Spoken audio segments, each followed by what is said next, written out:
Hello and welcome to another short video on how I like to play Dungeons and Dragons. And in this short video I want to introduce the concept of the Necromancer and how I play it. So the Necromancer, you can see it's detailed in here as a class in AD&D, and it's all very interesting reading. So how do I play the Necromancer? Well, for me, I like to keep my games quite simple. I just like to have a magic user and a fighter. So really, a Necromancer doesn't really exist. However, a magic user can practice necromancy. And in order to do this, he's going to have to find a grimoire of necromancy. And this will contain all the spells needed to practice necromancy. Now, one thing to bear in mind, in my world, necromancy is heretical. So having a grimoire or practicing necromancy, well, you're burnt at the stake. Okay, so it's a heretical thing to do.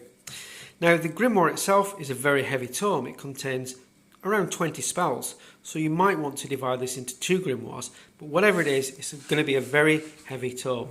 And you might want to embellish it with a certain name, like the Book of Blood or Book of Darkness, that kind of thing, the Grimoire of Darkness. It's up to the games master. So what happens when the grimoire is found? Well, straight away, the Fae will take D10 cold damage just from handling this tome, or even being in the immediate vicinity, because this is a very evil tome, and that's something you have to bear in mind.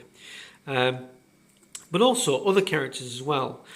Now, other characters, including a level 1 or 2 magic user, who pick up the volume, who handle it, who open it, who attempt to read it, they must make immediate save versus magic, or they will convert to a ghoul.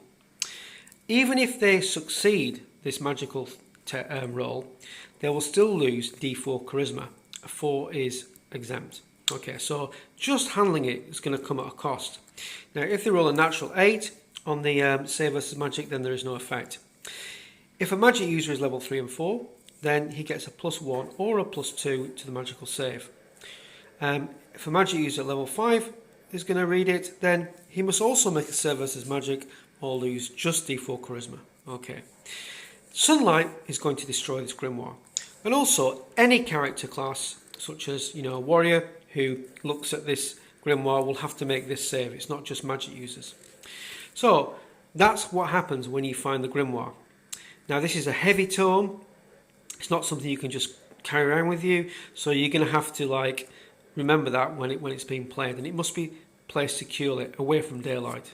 So what's in the grimoire? Well, let's find out in the next video.